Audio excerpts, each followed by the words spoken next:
As this transcribed adventure moves forward from day to day, you'll have the help of Terry Lee, Pat Ryan, Jude Hennick, and the others in the thrilling job of aircraft spotting.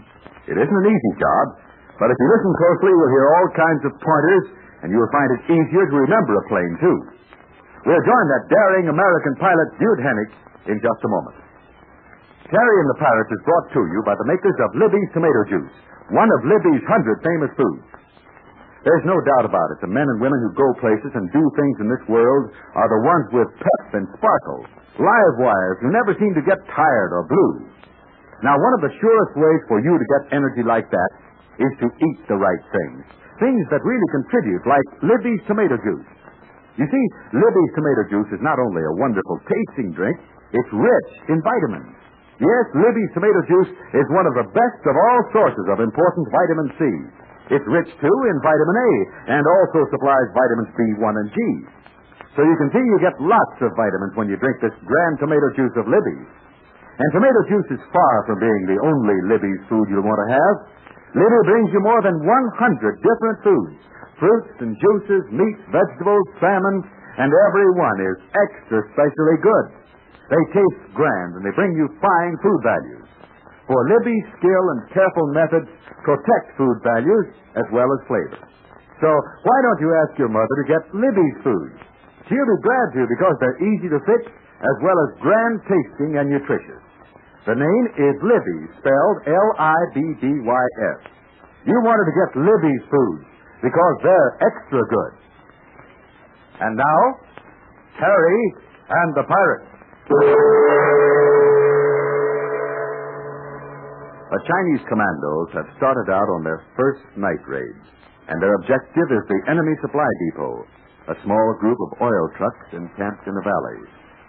But in some way, the enemy has discovered that the commandos are planning a midnight attack, and so a trap was set.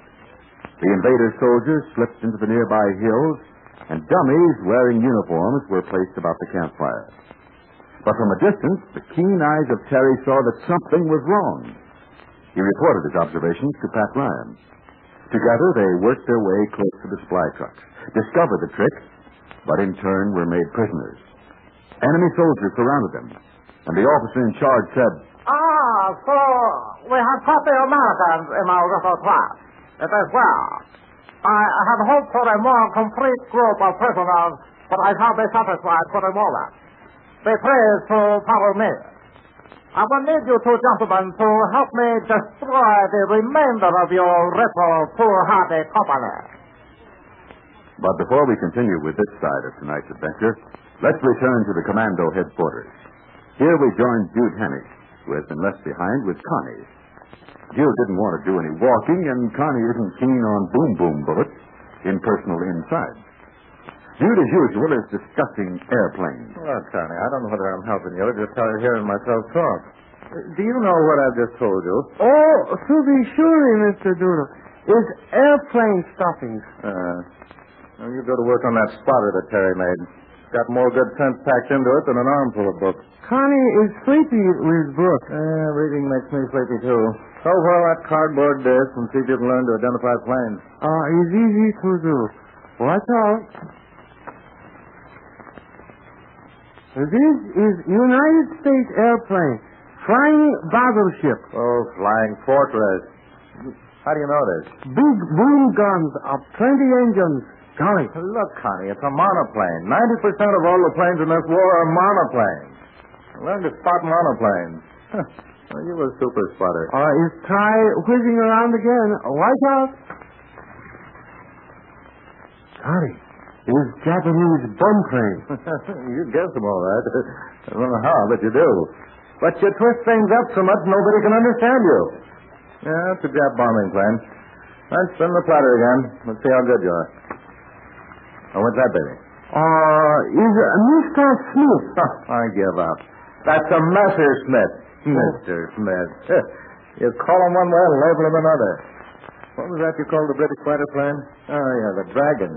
You meant the Spitfire. He's so sorry, but wise man has so said, it's better to understand in time of trouble than...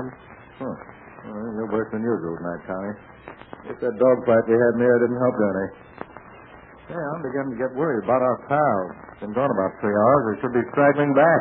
We could have heard something. Connie is clean of worriness. Mr. Ryan, Todd, and Terry can fight with delight. Maybe so, but that outfit went to the supply depot to get gas and oil for my plane. I can't forget that. I wonder if I ought to... Of course. I got enough gas to fly there and back. Flying airplane at night is most unhappy. Hey, there wasn't a time schedule. They should have raided that outfit over an hour ago. Connie, I'm going for a ride in the crate. You want to come along? Oh, Connie regrets that his liver is torn with sympathy, but he... Okay, so I'll take a powder on my own. Come on, lend a hand. At least you can do that. As Jude Hennick suddenly decides to fly over the enemy supply depot, let's return to Terry and Pat. They are surrounded by invader soldiers and the officer in charge. All right. So we made a mistake. Unhappily, you're right, mistake. This is war, and I cannot take any prisoners. However, I might see fit to make an exception in the case of you gentlemen if... If we talk. No thanks. I expected an insolent answer, and so we do not waste time. It will be an unusual experience for you gentlemen to die in the uniform of my company. It's an unusual experience to die. So have your own soldiers be responsible for your death. That, too, is unusual. What shall I do? Ask you what you have in mind? You are both prisoners of war. You should be shot without delay. But I shall have you dressed in the uniform of my soldiers. You will be placed conveniently over there by the firelight. Your friends will shoot you, mistaking you, of course, for my own men. How typical. That is to remind you to hold your tongue in the presence of a superior. You have found the fate you deserve, and there is no further need for talk.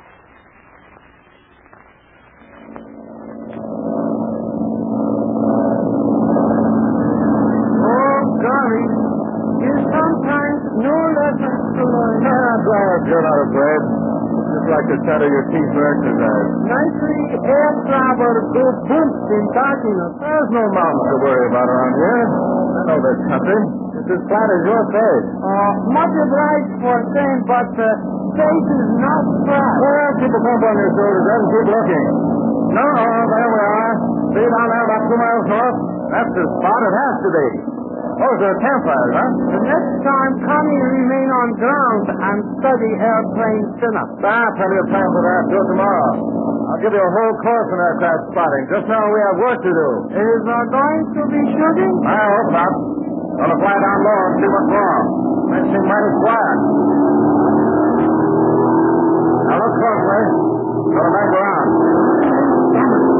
Airplane is ground. Not quite, but I'm more on your time. If there's any hooligans down there, they'll get us scared.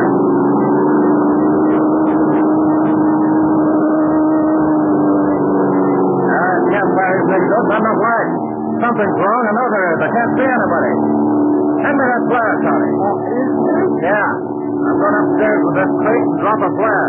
Then we'll see what's what. Lot better than the moonlight anyway.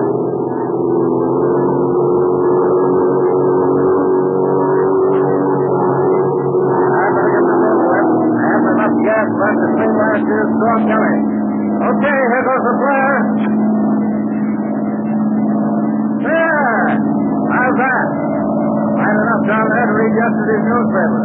Well, we'll go down and have a look.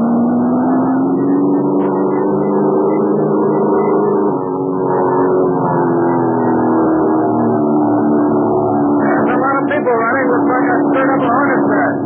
Can't tell who's who. We moved too fast, my lad. Yeah, maybe I did wrong, but at least it's better than sitting home doing nothing. Okay, Connie. We'll go back to the...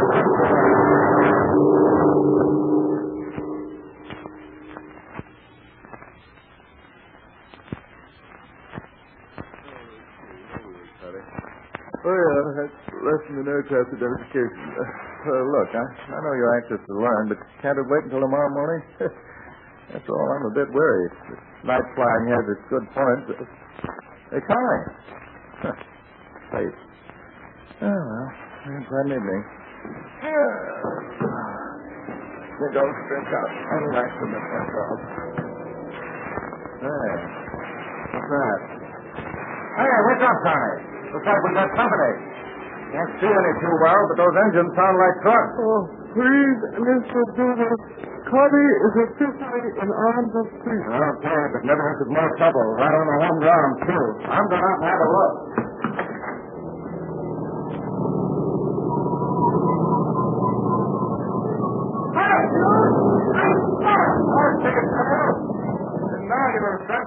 Say, fellas, I want to apologize, but I got worried. I got so fidgety sitting here with Connie that I... Don't apologize.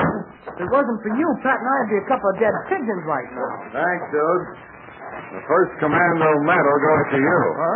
That series of acrobatics, that flail I did the trick. The Dragon Lady was able to get our men together, and while you were up there... The closest shave I ever watched. No thanks. Never again. Oh, I don't get it, lads. What's happened?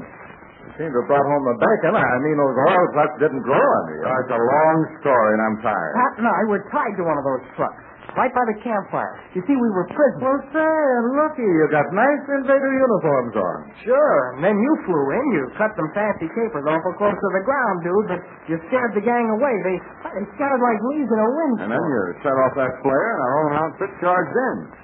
After the shooting was all over, we seemed to be in first place. Yes. Anytime you need a life save or anything like that, just drop their line. Now that everything's over, I think we'll turn in. Oh, by the way, if it isn't asking too much, will you fill the gas tank? I may have to do a little more flying, and I want to be ready. What a man. Okay, Duty. I'll personally fill the fuel tank. Oh, yeah, and thanks again for saving my life. Another gag like that, and I'll be sorry I did. Anything I can do for you, Duty? Yeah, you can do plenty, Terry. I'm so glad to be alive and all that. I want you to take charge of Connie. He thinks your airplane spotter is wonderful. He knows all the planes. But he's got his own name for him. Take him in hand, will you? Sure thing. Thanks. With those few words, I depart from my 40 wing. Adios, and stuff. Call me early, Mother, for tomorrow. Well, Terry, it's been a big night's work and a lucky one. I'll arrange about refueling Dude's plane. You go and educate Connie on the best way to spot planes. You hear that, Connie? Please, Mr. Terry, is nobody explain why Connie must ride an airplane with Mr. Doodle to learn easy way to spot? Well, you don't have to ride in a plane in order to learn how to spot planes. Say, were you in that plane with Doodle? Is so? Did you hear that, Pat? Well, button my lips. I'll tell you what, Connie. As long as you like that airplane spotter of mine, I'll make you one, just for yourself. And I'll put a lot of different planes on it. How's that? Is hokey dandy. Well, what a night. I hope our friends didn't have to go through as many narrow escapes as they had this time. This is just about the wildest adventure they ever had. But there's a new thriller coming up mighty quick, and I'll tell you about it in just a moment. A few minutes ago, I was telling you about Libby's tomato juice, how rich it is in vitamins, how wonderful it tastes. But I didn't tell you this. I didn't say why Libby's is so super delicious. Well, the chief reason is that Libby uses prize variety tomatoes. Yes, sir, prize variety tomatoes picked red right. Do try Libby's tomato juice. You'll sure go for that prize tomato flavor. Remember, when you buy war savings bonds and stamps, you're buying a share in America. Next Monday's transcribed adventure is one of those things that blow up suddenly and cause plenty of excitement. And when you tie up rousing commando adventure with aircraft spotting, then you have a radio story that can't be beat. So make a date with our friends next Monday. There's a big surprise awaiting you, and I do mean big.